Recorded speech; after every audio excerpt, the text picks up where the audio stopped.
know where the treats at. Is this the passing of the torch, right? Is this what this signifies? It comes down to that front office and what they feel is most important. The champ is here. We've touched down from a higher plane. Why you landed here? We always look forward to that week because it was always intense. You know that we ain't coming back. We got to. The man, the myth, the legend, Dante Hall. My favorite player growing up was Dante Hall. I love you guys in the show, but Dante was my guy. Get to dashing because you done on the warfield. Chief Concerns is presented by BetOnline and Olipop. Marcus Dash here from Chief Concerns, and ladies and gentlemen, it is that time of the year. It's football season, and you know what that means? It means it's time to get in on BetOnline. BetOnline is the world's most trusted betting platform and your number one source for everything football.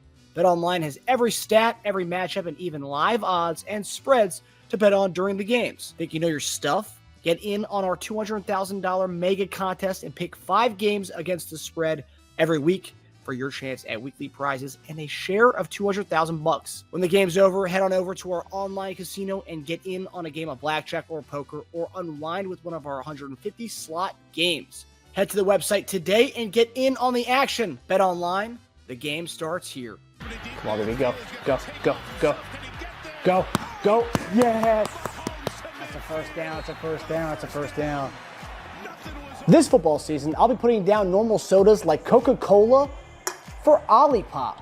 Olipop offers a healthier alternative with its low sugar content and natural ingredients. Olipop is more than just a drink. It's a wellness companion that supports your digestive health.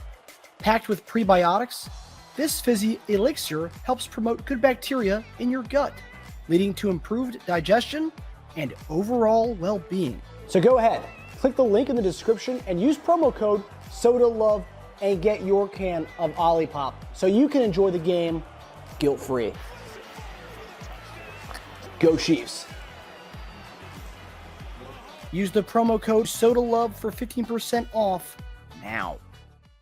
Hey guys, welcome back to another episode of Chief Concerns. This is your post-game reaction show. I'm Marcus Dash. That's my brother Teja Dash, and former Chiefs tight end Jason Dunn will be joining us shortly. So obviously Chiefs win again. 15th straight win in a one-score game, which is just wild. And every week they seem to find a new way to win. And this week's way was Matthew Wright calling game on a little doink to get in the. And that's one thing we'll talk about when JD gets on a little bit more. But like, what are we doing? We're just like trying to milk the clock to kick a field goal with our third string kicker. I mean, not the way I wanted. I just go ahead and score at least. I don't know. I didn't like that aspect of it. I think a lot of people online were kind of just confused that we were just playing for the field goal at the end of the game. I get it. You want to milk the clock out, whatever. But like, I don't know. Just scary. It was a scary way to win. Going up from 13-0 to winning 19-17. Not the way I had in mind tonight. But hey, a win is a win. And we clinched the, we doinked to win the division tonight. So I'm happy about that. I'm guessing there's analytics that say they have in their sheets that say it's better to milk it and kick like a 10-yarder with that guy's percentages than it is to score a touchdown, giving them 30, 40 seconds left up by 6 or whatever we would have been up by 5, 6. So I don't know. But it's a new way to win for us.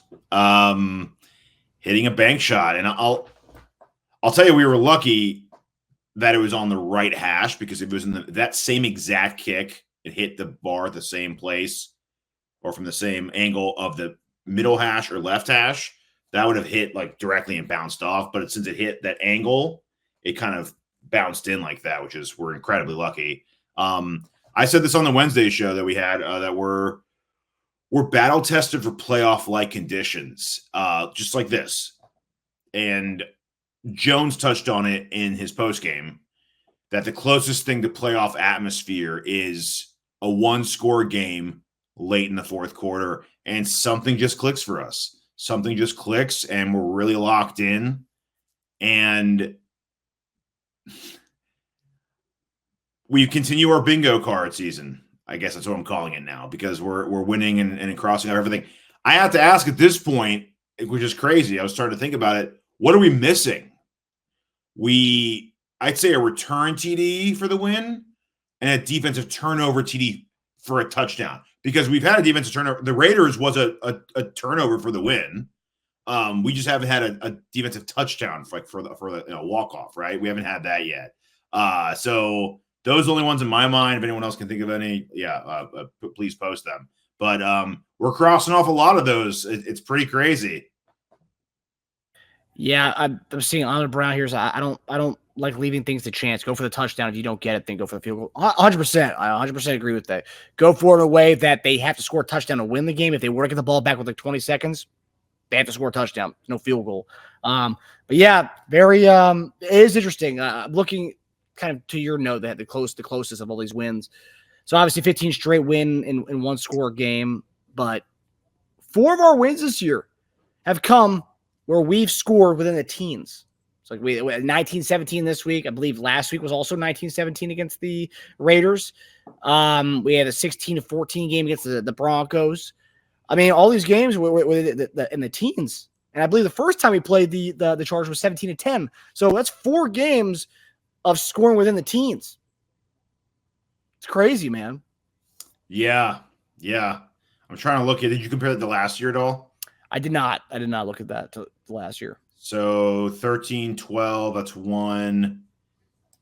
19-8, 2.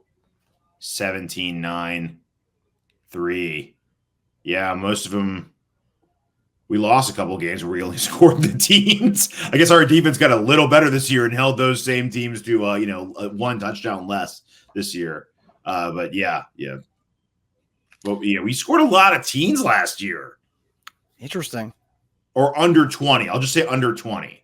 So under 20, 1, 2, 3, 4, 5, 6, 7, 8.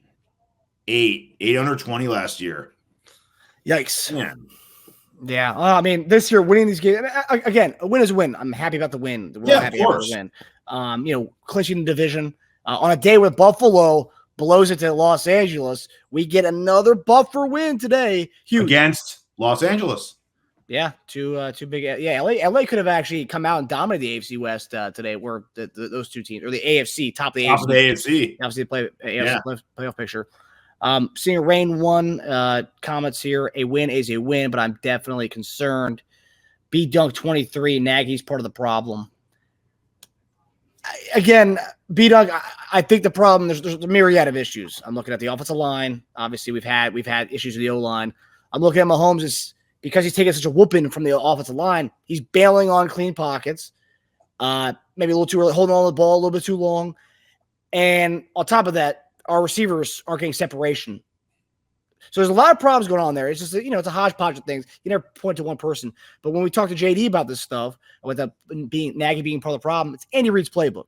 And it's one thing when EB was here, when the things were going right, it's like, oh, it's all Andy. When things are going bad, it's clearly EB called the plays today. It's a collaborative effort in that offensive play room, in that offensive room. Yeah. So, I put Mahomes on the list too. Yeah, it's a myriad of issues. D-Hop dropped that pass. I mean, yeah, he got nailed, but dropped that pass. D-Hop dropped that pass last week, which killed the drive. Things happen. It's football. But to say Nagy's a part of the problem, sure. The play calling's an issue. I mean, whoever's calling the plays, I will say this. Whoever's calling the plays, it's an issue. Third and 2, throwing bombs, 3rd and 2. Last week, 3rd and 2 to close out the game, we throw a bomb at Worthy. I mean, what are we doing?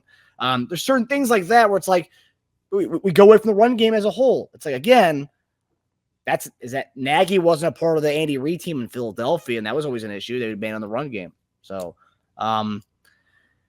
Maddie Lee says, appreciate you guys. At what point do we finally fix issues we have had 3 straight years? Penalties in general, drive-killing penalties, bad play calling, turnovers. It's not getting better. I mean, yeah. I will say in-game we improved at some of these things, though. So I am happy about that. We went from so in the first half, very imbalanced. We had 10 rush attempts to 25 pass attempts. Second half, 15 rush attempts to 12 pass attempts. So something clicked there. That's good. That's a much better balance to have. I can't believe we ran more than we passed. I'm shy. I did look that up twice. We started adjusting. We didn't give up a sack in the second half, and we only gave up, I believe, 2 QB hits in the second half. So compared to the first half, which was 11 QB hits and 3 sacks. So was that because the protection got better, or was that because we readjusted and really started having a quick trigger? We got balls out really quickly in the second half. Like, they weren't messing around. It was like, boom, and letting it go. Yeah, I've noticed it a few times this year. When we go up tempo, there he is. There's the man, Jason Dunn. Everybody's coming straight from the stadium. He's leaving Arrowhead right now as we speak. JD, amazing game tonight, brother. And you were there. You were the good luck charm that Matthew Wright needed to get that ball across. How was it from the stadium, man? It was like pins and needles. I mean, I kept hearing everybody say, when is it not going to be like this? But I what I told them was, the Chiefs, they got the mojo. They got the mojo right now. And so could they have probably went in and tried to score? Sure. They probably could have done that and elected not to. So, as far as, I know a lot of people were just like, kind of tight on everything that was going on. But I mean, that was a feel for everybody kind of in the stadium. And so what I do love about it, kind of looking at it, this lady was coming out, and I seen her when I came out a few weeks ago, and she was saying, to have, Buckner and Nick Lowry and all those guys here as kickers, to see a guy like that win it. She said it was a nice thing. I said, I didn't actually think about that, So kind of a feel-good moment, man, for kickers. And I love everything this guy's been doing. Hats off to him. But Andy having to trust in a guy like that. You did. Man, huge. That'll bode well for him. Obviously down the road. And I told another guy, I said, man, what he's doing is this is a job interview for other teams. This is exactly what this thing is. So clutch moments like this, God puts it right down, through the goalpost, man. That's what you want. And so he didn't put it right through the goalpost. He put it on the goalpost, actually. On the goalpost, right? Yeah. But hey, man, way on it. It was, it was a win. And so really, I ain't gonna say that's all that matters, but it does matter. It does matter. So, but yeah, and we'll kind of get into, just seeing like the tempo of the game. It was times it was like really great tempo. Yeah, getting out of hard, his hand quick and just moving down. I was like, oh, this is what they are. And then it was like a lull, and it was like, what is going on? And those things are kind of hard, to digest, kind of seeing it like that in person, man. But yeah, this is a tough one. It's a tough one. We knew the Chargers were going to come in here trying to win, try to do the things. Some of the things that we, having to deal with, still have to deal with it. So yeah. Yeah, it's interesting. We scored more in the first half, right? Yeah. Yes. We scored more in the first half, but I liked our offense better than the second half. It was way more balanced, and it was quick and more decisive, and just seemed to have a little more of a just we were more locked in the second half, I felt. Even though, again, we scored less, but it just, I think we adjusted pretty well this game, which hasn't always been the case this season. Mm-hmm. Yeah. We show up at the end no matter what. We're always there at the end of the games. We're like, that's something that's always constant, but it's that like third quarter to like mid fourth that like sometimes we get a little off. Yeah. Like just watching it, man, it was some really good plays in the game. There was some you see guys doing some really good things. Yeah. And then it's like, wow, man, how did you blow that coverage? Or what like, man. What went on? And fellas, I said this. I don't know if I said this out loud to you all, but in my mind, when we kept talking about DJ Humphries coming in, I was hoping that we didn't put him in too early to compromise what he could probably do for us later. And that's what I didn't want to happen. So, I'm hearing that maybe a strain, hamstring possibly. We'll see. But hey, you get what you ask for. And so now we have to rely on Wanye. Wanye's got to be able to get his game up. So, and Pat and those guys trust him.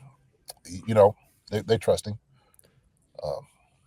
Before the injury of Humphries, just kind of rocky. It was a rocky game for me. Obviously, being three guys have played since New Year's last year. He's coming back to this game. You're going against Khalil Mack. You're going against Bosa. You're going against Bud Dupree. You're going against some pretty hefty dudes on the other side of the ball. Terrible first game. First rough test to start off. Probably one of the worst first games you can have. Oh yeah, you're not kind of easing back into swing of things. You're going right to it. Yeah. I mean, you're talking about top pass rushers in the league, without a doubt. That's like going right to the boss of the level and like not playing any of not beating up the henchman for the first 45 minutes of the game. It's like that's facing the dude right at the start. Like you pick up the controller and boom, you got him. Yeah, it's like what's that? Knockout and going straight to Mike Tyson. Yeah, you got to warm up. You don't even fight. Yeah, you don't even fight Glass Joe and all those guys. Yeah. So, what did you make of his play up until the hamstring injury? And just based on what you saw, the body language, it looked like he was pretty winded and gassed throughout the game. It did seem like you kind of mentioned there. It did seem like we kind of rushed him along to this, and maybe we brought him maybe a week earlier than we should have. Maybe. Well, I said ACL. ACL is one of those things that you still got to get conditioning about, and so. If you're not playing football, you got to play football to be in football condition. It's just you can't get past it. I'm sorry, you just can't. You could wish you could get on the treadmill, you can do as many push-ups and sit-ups you want to do and run in place and jump rope, but only football can get you in football condition. And that's guys hitting you getting in your kick step as many times as you did. 10 times in practice or 20, that's one thing. When you get in the game, it's like, oh my gosh. Now I got to block this guy now and get back in the huddle. There's no breaks or coming out. You just don't do a quick little series. This is the real deal. And we know he's a capable guy, but yeah, this is a guy that hadn't been in training camp. And so he just had to get into that type of shape. His body has to get into that type of shape. Look, I've said this, okay, as a former player, my mind wants me to do a whole lot of different things, Marcus and Teja, okay? My mind says that, right? But my body says otherwise. It's like, hey, I know you figured you might be one of the baddest dudes on the planet in your own head, okay? But JD, hey, we done worked that back out. We done worked them knees out. We done worked them shoulders out, collarbone, wrist. We done worked all those different things out, brother. So you won't have to take it easy a little bit. So that's just what it is. For a normal not player's version of that, when you haven't played, for everyone out there listening, when you haven't played basketball in a long time and you pick up the basketball and you try to do some of those things that you used to be able to do when you were playing every day, that ball, your hand's one place, the ball is the other place.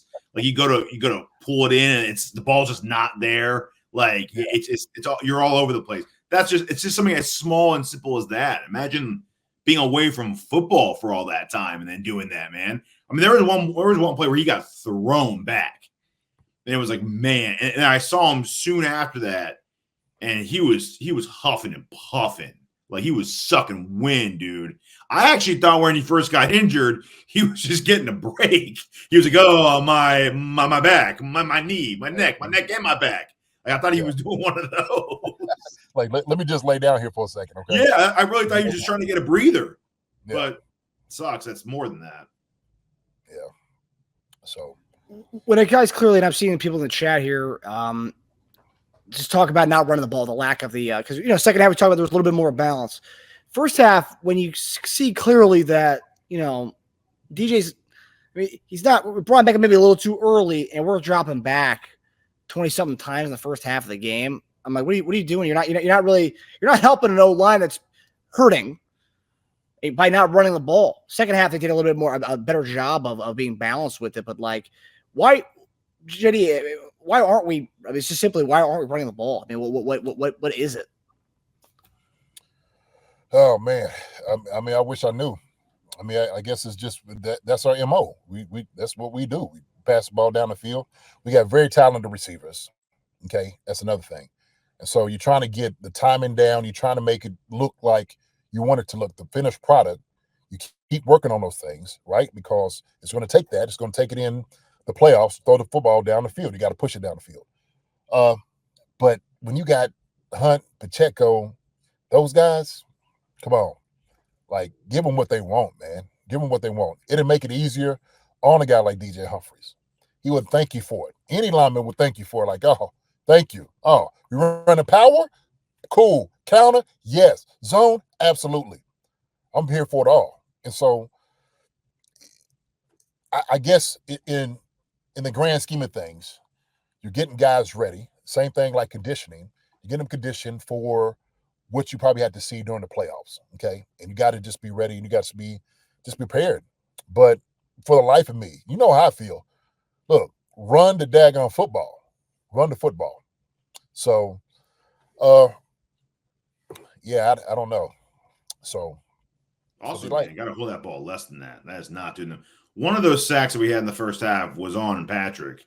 He actually had a decent pocket developing. He kind of stepped up early, and Bosa kind of funneled to the front. It looked like he just ran right into him. So when you have a brand new lineman, you could see he's sucking wind in that huddle. You got to start calling plays, and you got to start getting that ball out there faster. They did it in the second half, but I just believe it took a little too long to adjust to that, and the more balance too. It's great that it was a 15-12 ratio in the second half, but what's taking so long for some of these things to click? Again, we won, and I'm happy about that. But I just want to be better. That's all. It's not a problem. Yeah. No. You should be better. Should be. And also too, you got to realize for a guy that's his first game back, like everything that's going through his head, I mean, he's just anxious, just wanting to get out there. How am I going to do? Right? Yes. I mean, just the pressure of that in itself, just the mental strain that lays on a guy. But and we could, like you said, we could talk about these things. We want them to get better. And what I do believe and I do trust is any of those guys, they have a formula about what they want to do. They know what they want to do. Okay. And we could question it all we want to, but you know what? These jokers are sitting on 3 trophies right now, been to 4, and looking for another one this year. And so for them, there is is it a method to the madness? Sure. I'm sure it is. So they know that. They talked among themselves. It's not something that they figured out like, hey, you know what? Maybe we need to run the ball more. They like, no, we going in clearly about what it is that we want to do all through the game. And so that's the only thing I can say about it. That's it. That's all I can say. Yeah, it does seem like they're trying to establish some kind of a passing, kind of a chemistry with the D-Hop, who's new, worthy. They Mahomes haven't really, got that to that level yet. I mean, this is something that happened at the end of last game, which we kind of questioned on the show last week. 3rd and 2, we're throwing a bomb to Xavier Worthy. 3rd and 2, we're throwing a bomb to DeAndre Hopkins, which was, I mean, yeah, I thought that maybe one of the worst play calls of the day, that bomb to DeAndre Hopkins from that 3rd and 2 play. I mean, like, again, guys, I mean, I know easier said than done to run the football, but 3rd and 2 bomb. And Brennan made a comment just now about we have zero identity other than being back-to-back champs. I think our identity, honestly, is keep the game close, and we're good in fourth quarter wins. Like let keep the game close. That's where we're comfortable, and Patrick will pull a rabbit out of his hat in the fourth quarter. Oh no. I would say this. I remember a guy saying something like that, and I thought it was one of the craziest things ever to hear, Tage. Seriously. Well, I don't like it. No. Yeah, I don't like it. My thing is, but this, I'll tell you who it was. It was a defensive coach.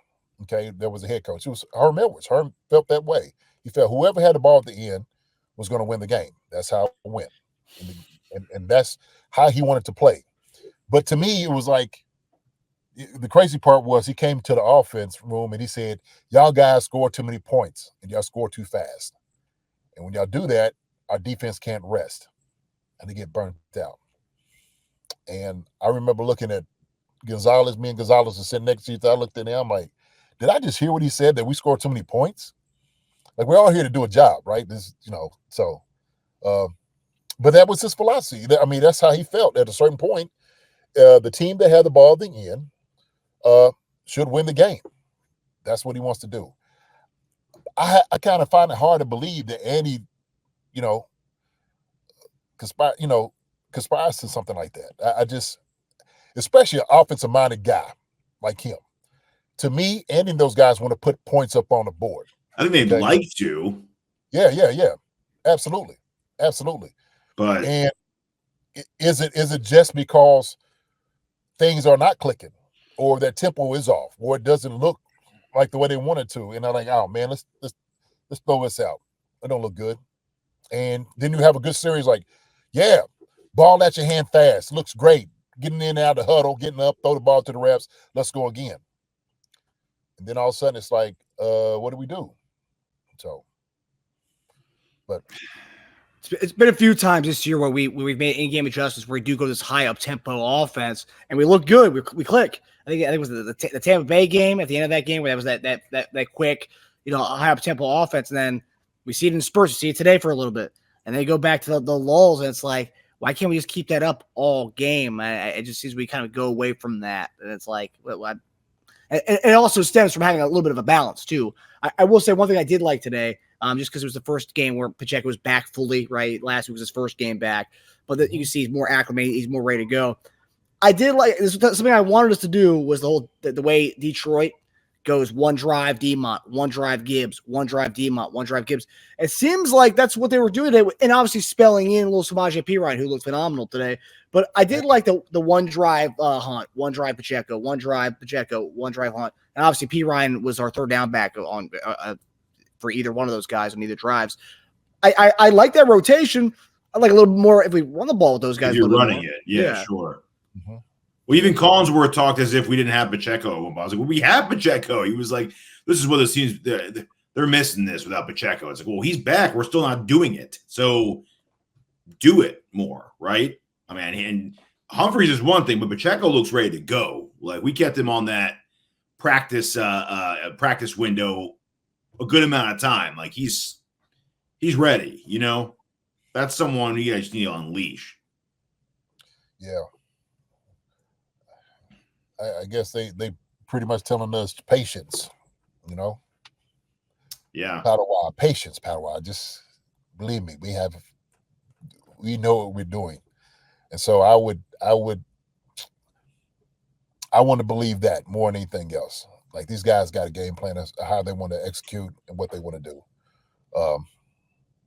But it's for us that's watching it. Oh, it's maddening. Oh, like, what the heck? What in the heck? But you know what, though? I will say this.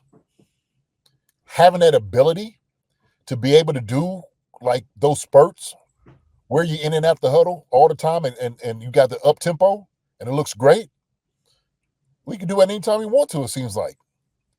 Why don't we just do it the entire game, right? And maybe it is part of, like, let's try something else a little different, right? We know we can get up tempo, and Pat does a little thing. Come here, like, come on, give me another one. Give me another one. Let's go with this. And guys are ready. Guys are ready. So I do love that we have that about us, okay? Because that's very scary. It's very scary. Did you notice, being at the game, did you notice anything from the sidelines, body language? We kind of went on that when they made that comeback to be up 14-13. was body language like on the sidelines? You didn't notice anything? These guys don't blink, man. I'm telling you. That's another thing. They don't worry about, being down. They don't. I mean, and that's why I think really Andy's got their mindset to we're going to be fine. Okay. It's not as bleak as everybody thinks it is. As soon as we get the ball, we're going to be able to score, do what we need to go do. Okay. Let's just go out there and just go do it. And it seemed like everybody out there, everybody's bought in. Like, okay, well, all right. It's just the course of the game, how everything goes. Yeah, we don't want it to be like this, but at the end, we'll make it happen. We'll make that win. So that's kind of what I meant by the identity of them, though. There's no panic, which is great, but it can also seem like a lack of urgency at times too, though. Like it's good to not panic, but they don't. It's never crucial to them until it's like, oh man, 2 minutes, got to get going. It's like, and now we're gonna hit every yellow light and get there on time. So that's kind of like it. It's like the identity is don't panic until it's really too late, and then we'll then move your ass after that. But until then, it's all right. Well, just keep it close. Don't go down by 1 in the third quarter. It's okay. Go down by 1 in the fourth quarter. It's okay. It's okay. Just have the ball last at least. I think part of it goes into that's somewhat of a mindset of a champion, really, because sometimes you need that. You need that to drive you a little bit, right? To get a little bit out of you, like to squeeze just a little bit more that you wanted to see, like Tom Brady and those guys. Tom Brady was great in those moments when he was like fourth quarter or down by. It was like, here they come. And Tom Brady had a 1,000-yard stare, and you knew when he came in, boop, boop, boop, he's going to pick you apart. Yes. And you couldn't do anything about it. You had to just watch. You just had to watch it happen. Yeah. And so I think that goes into somewhere where they've been whooping guys, champions all the time. It's just like, man, hey, we seasoned vets to this. We seasoned. Okay? We're warriors. We done seen it all before. We're fine.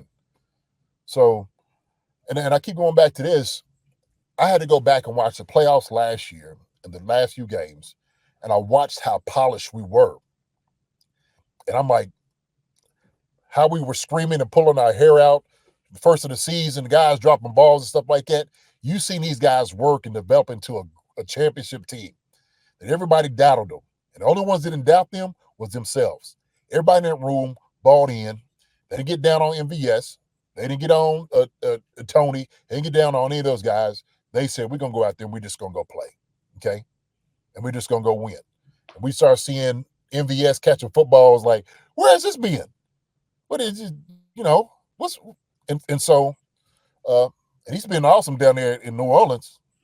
Yeah, we had a whole MVS talk on Wednesday's show. I don't know if you got to that part of it. Yeah. We did about a 10-minute segment on Wednesday's show about MVS. Oh Lord, okay. Yeah. So, but I get it. I do. I get it. Like trying to have that sense of urgency. But I think sometimes as a champion, you watch. When you see like that one guy that's never really been beaten, and all of a sudden he's down, and he's like, oh man, he's gonna get up. And sure enough, he just hand gets up there, and he finally stands up, and you just know it's over. Like, oh, okay, that's it. That's the art of a champion. That's yeah. We talked about this on Wednesday's show too. I said at one point, it almost seems like they're trying to challenge themselves and see how close they can get to a loss before they're like click and turn it on, or like the guy that you can kill every which way at the end of the movie, and he just keeps coming back, and he's always there at the end, ready to wake up, like the Terminator meme, GIF. You know what I mean? Like that's what we are at the end of games. It's an every game Undertaker GIF, just the pop up from the coffin.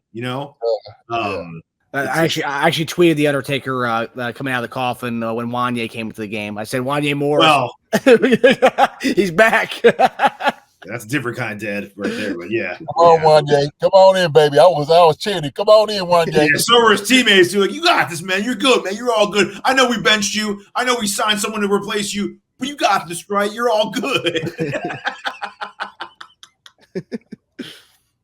We knew it was gonna be, man. We wanted you. We wanted you actually. Did I tell him? I told him, Pat. I told him back. We wanted you, but we really want you. You're the guy. You're the guy. It's your job. Well, I mean, for the last drive of the game, it was the last time he was in the game, he looked pretty solid. I mean, I didn't notice him getting beat. You know, it wasn't any worse than what we were seeing from DJ. No, a little faster though. Pat wasn't holding the ball as much. He was getting out of the pocket a little more. It's true. Like on that play with Kelsey, he kind of squeaked out to the right, waited for it to open up and hit him. Yeah, it was a little faster, or he moved a little more. But yeah, no, I'll give him credit. Yeah, he didn't. I see some people in the chat saying this. I do. It seems like whenever we have designed rollouts, not Mahomes doing his little freelance stuff where he rolls out, but it seems like whenever we do design rollouts, we're getting positive play, JD. The design rollouts, the PA rollouts. Obviously, to do a PA rollout, you need to be able to run the ball. So I guess that helps towards the end of the games when you're running it in the second half, like tonight. But what do you make of that? Because it does seem like when we do designed rollouts, those plays are very successful for us. I mean, it's just, you know, sprint pass pretty much is what it is. I mean, but you know, you're trying to move him in the pocket, so. You know, everybody's basically flooding in the same area or one area coming your way. It's always a good look because you always catch the defensive end, see what he's going to do. How does the defense react to it, right? And that's part of the reason you run it. But, I mean, Patrick, he runs great with the ball anyway. He could throw the ball any way he wants to. So, to him, that's nothing that, you know, is alien to him. You know what I mean? So, I think he prefers being on the move sometimes throwing the football, to be honest with you, because he gets more creative that way. But, yeah, I just I see Mike Brennan. He said, let me see where'd you go, Mike? What'd you say, brother?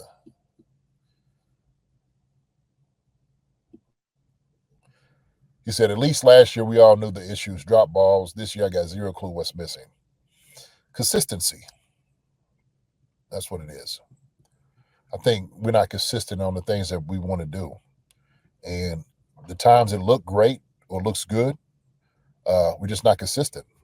And so that's the frustrating part, is when you see brilliance in the play calling, and then all of a sudden it's just like, where did it go? Like, y'all got hundreds of plays. I know y'all got hundreds of plays. Y'all been running them. Guys are prepared. Yeah, I don't know, man. Like I said before, I just look. These guys know. They know what they have. They know what they want to do. Hollywood Brown's going to come back too. He's going to be another weapon for us. So why not go ahead and get Patrick's arm nice and, you know, moved up for what he needs. You know, what he needs to do later on. Yeah. So, you know, and if it has to be at our agony to see what that is, then so be it. Okay, they got a bigger picture here, and so I think that's why, to me, like the whole DJ Humphries thing, I was like, man, let's look at the bigger picture. And I get we're trying to protect Patrick, but part of that is protecting by running the football, play action, different things of that nature. Because DJ Humphrey probably could have been sat down for a couple more weeks, a week or two. The thing is, especially against this team, I think you almost say, oh, we need him. We need him for this game to see what he can do against this type of pass rushers, right? Like you said, Mac, Bosa, Dupree, what's that? Tua? I can't say his last name. Yeah, I can't say his last name. The dude from USC. Yes, yeah. So those guys are just, these are powerhouses. I mean, that's what they want to do. They want to rush the football and or you know, rush the passer. And so, you know, and hey, look, it ain't gonna get any easier, man. Shoot, you're gonna be seeing Myles Garrett. That joker's going, you know, we got to see that sucker. That's another test next week. Yeah. Yep. Yeah. Pittsburgh will have to see them jokers too. I mean, you know, it's not easy coming up. Yeah, it's easy. Mm-mm. Not easy. Yeah, it's kind of wild from Mac to Garrett to TJ Watt. That's pretty treacherous right there. It's what are the schedule makers doing to us? They were testing our guys right out of the gate, huh? Yep. So I also want to go to the other side of the ball. Today there was news that it was reported that the Chiefs have Steven Nelson, former Chiefs cornerback, who played for the Houston Texans last year, is one of the highest rated PFF guys last year. He retired, and now he's going to be coming out of retirement, I believe. That's the report. He's visiting tomorrow with the Chiefs, so could potentially be coming to Kansas City. But today we got to see Joshua Williams at the number 2 spot, started the number 2 corner spot, played great. Then he gets a concussion, or he left the game being tested for a concussion. And then you kind of have a myriad of guys being mixed in there. Nazi first came to be the DB2, and then they went to Keith Taylor to be the DB2. They kind of rotate a bunch of guys there, and the fact they already had Steven Nelson coming for a visit tomorrow, and now you have this injury with Josh Williams, and it seems like there's a revolving door at the number 2 spot. What did you make of the DB2 play tonight? And what do you make of the potential of bringing Steven Nelson, JD and Teja? Yeah, I like the Steven Nelson move. I like that. I do. I like it. I said this, a couple of weeks ago, a few weeks. I'm like, we need to go get us another corner.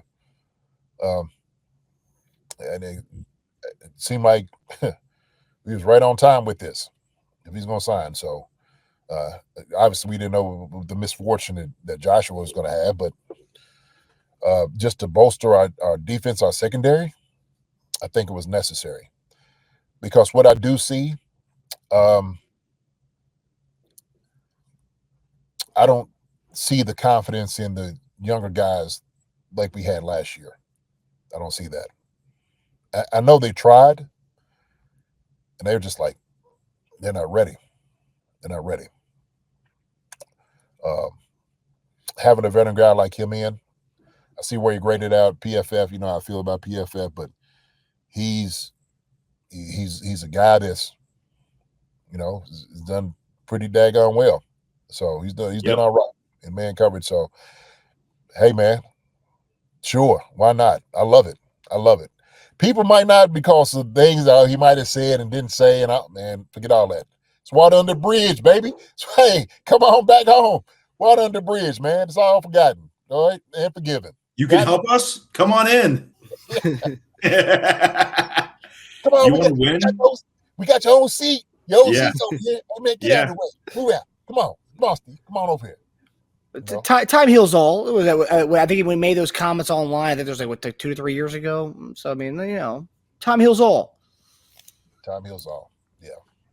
I like the idea of it before Joshua Williams left, so it's even better now. I was gonna say he might he could add a few dollars to that asking price now. I saw your boy went down last night, huh? Man, that's a shame. Yeah, I mean, you could buy into PFF or not.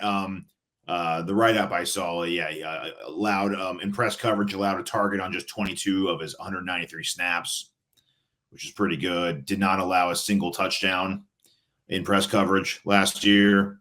55% passer rating. 55 passer rating went against him. So we like our press. Yes, and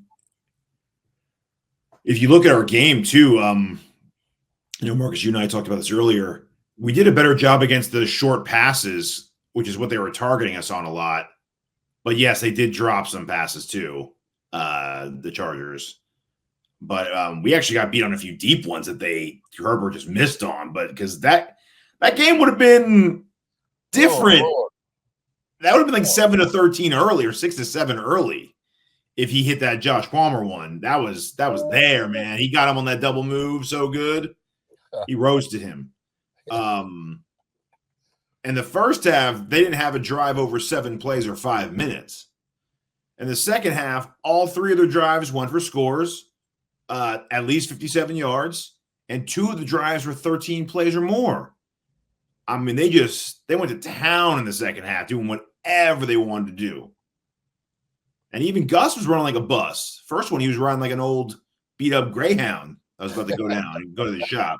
Second one, it was like a new A new bus, man. And that's kind of, oh man, like to me, like the frustrating part, because there was some times that I'm sitting over looking on the field like, how this guy get that wide open? How are they that wide open? And I'm just like, it could only be miscommunication or a guy get beat, but I'm just like, no, that we're not on the same page. Somebody is not speaking to somebody else.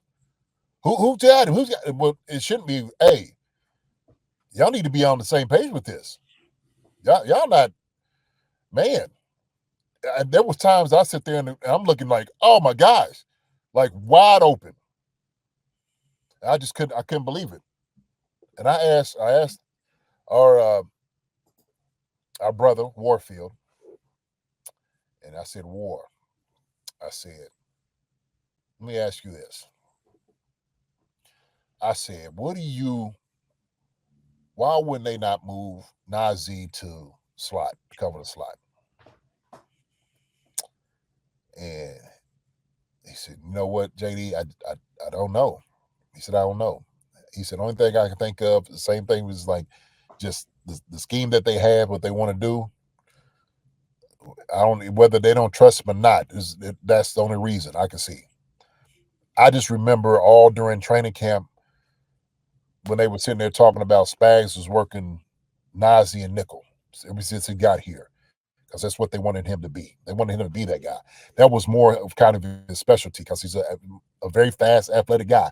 He's got, makeup speed. We know that. So to me, that would have been the natural thing. With Johnson coming here, it would have helped out a whole lot. Having an older guy helps. And so Mike Edwards was one that was here. Snead was another guy that had a lot of experience under their belt. Okay. And so they can help on that regard. He's going to be able to come in and do it too. Like you said, man, come on. Press corner, that's what we missing. We ain't seen him for real. When I heard that, I said, oh yeah. Sign me up. Yes, sir. Bring him in. Absolutely. 1,000%. 1,000%. And so, I'm not, like I said, I'm not going to talk bad about anybody in itself, but there's some things we need to do better, right? I think we need to do better. So. And he was mostly a boundary corner last year. So Nelson? Yeah. There you go. Yeah. Yeah. I mean, like we said, a win's a win. We clinched the division tonight. Could be. We just haven't had we haven't really had a sexy win in a while. And hopefully, we play Cleveland this week. I know we mentioned Myles Garrett, and they were supposed to have a badass defense going into this year. Hasn't really been that way for them. And Bo Nix is throwing for 500 yards against them. Russell Wilson was cooking them in the second half of this game today. So, I mean, Cleveland's defense is pretty leaky. It's been leaky as of late. So there's a chance that we could get that Mahomes big game everyone's been waiting for. I mean, it's bound to happen, right? We score 19 points every week. It's bound to have this big game. So maybe this upcoming week against Cleveland, that can happen. Also, if our defense can't get some turnovers out of Jameis Winston, we got some real turnover issues then. Yeah. Because he gives at least one away, sometimes even two if you're lucky. Yeah. He'll make you pay too, but he'll give you the ball. So yeah, we got that's hopefully a get right game for our turnover producing defense. We need something like it in the column. Yeah, we do. Yeah. We're due. So before we get out of here, so JD was at the game tonight. JD was going to see, paying respect to a friend of the show, Tamba Hali, Chiefs legend, who was in the building. We have a picture here. Let me see. How can I do this? Okay. All right, so there you have it. There's JD, you and Tamba. So talk to us about the ceremony tonight and all the Chief guys who were there tonight, all the alums.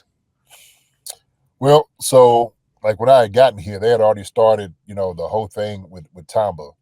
So this is kind of like me and just his moment, man. And I'm embracing him. It's like, yo, my brother. He said, man, I made it. I made it. I said, man, if anybody deserve an honor, you are the one to deserve it the most.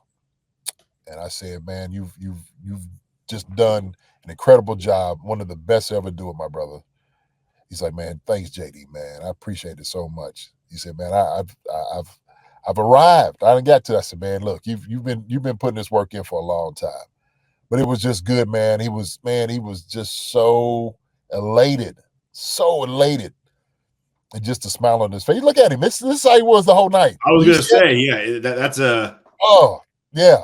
The whole night he was like that, just smiling. And so a lot of guys was able to come in just to see him. I just thought of somebody I got to give a call to because I was just like, man, I can't believe Wellborn was in the house, apparently. So I didn't get called Wellborn, man, because I didn't get to see him. But it's good to catch up with some other guys, man. I seen Willie Lanier when he was leaving out, Christian Okoye when he was leaving out too toward the end. So I was kind of talking to him. That's why I was kind of late getting in here, just saying what's up to the fellas as well. So, but man, Tamba, I've seen DJ, talked to DJ too, man. DJ looks great. Jamal Charles, talked to him, talked to Dwayne Bowe, those guys, man. I was like, they was all young guys when I got here, like young pups, all of them, and I appreciate them brothers so much. I really do. And so, Justin Houston was there. Obviously, I know that him and Tom were amazing pass rush tandem for a long time. But yeah, Justin Houston in Kansas City kind of parted on some bad terms, but he was there to support Tom, and you got to love that. Yes, he was. I didn't get to talk to Justin, man. I meant to go over and say what's up to him. I didn't get to talk to him. It doesn't look like he's in shape too, man. Shoot, right? Hey, yeah, he wants to get picked up on a nice little Steven Nelson timeline. Probably he showed up, man. He's probably showed up.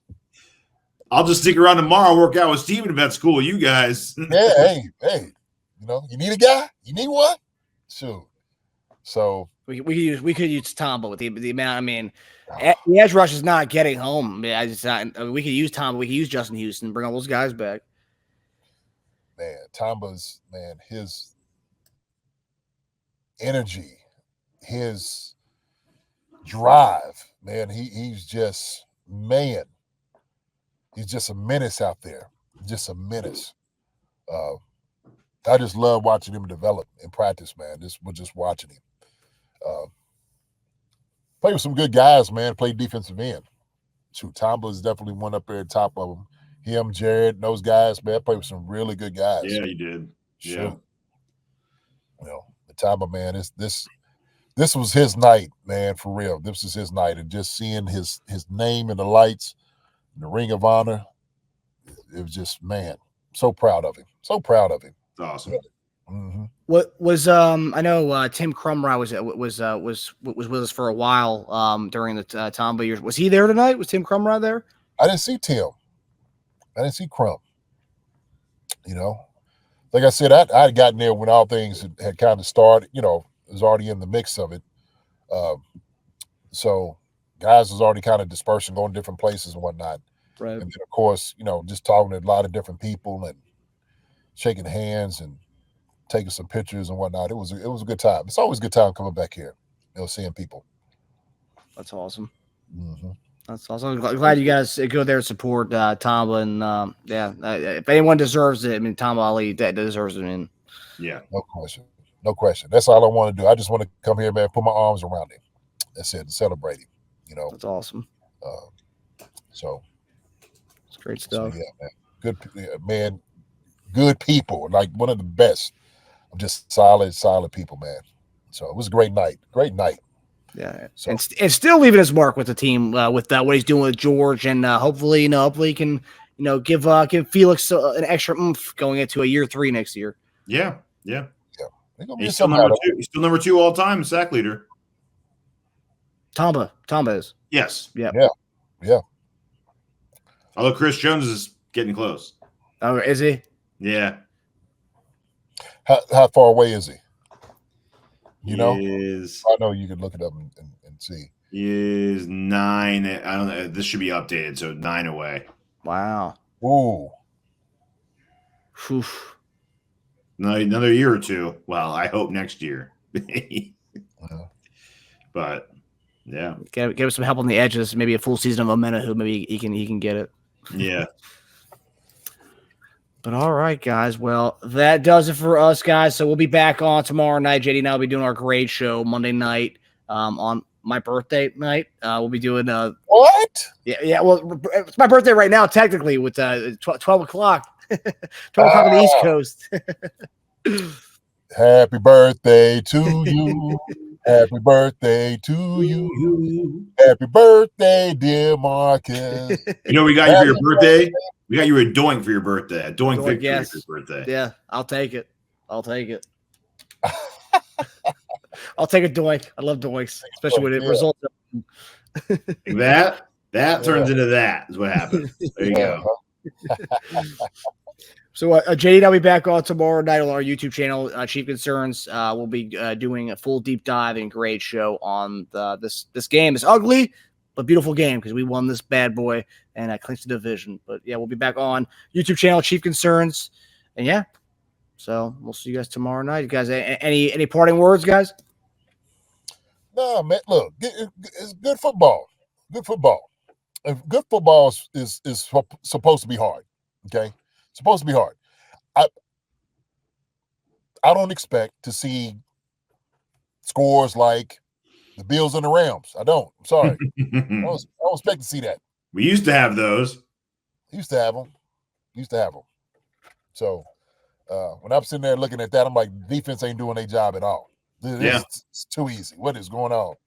So, yeah. Get a Doink. No wrong with Doinks. Yeah. So, other than that, man, I think these guys, look, they got a plan. They're gonna stick with it. So, don't matter what we say and what how we feel. They got the formula, and I think they're gonna be fine. They're gonna be fine. And if it turns into anything that I think it will be, how I know it can be, we're gonna be all right. We're gonna be good. So that's it. And happy birthday, brother. Thanks, brother. Appreciate it, man. Yeah. All right, fellas. Well, we'll see you guys tomorrow night on our great show, Chief Concerns on YouTube. We'll see you guys. Take it easy, fellas. Love you guys. Love you too. Love y'all. Guys. Talk soon. All right. See you guys. Hi, everybody. Thanks for watching. Subscribe here to get the latest from the show. Also, be sure to check out the best clips from Chief Concerns. And if you prefer to listen to the show, subscribe and follow us on Apple Podcasts, Spotify, and anywhere else you get your podcasts.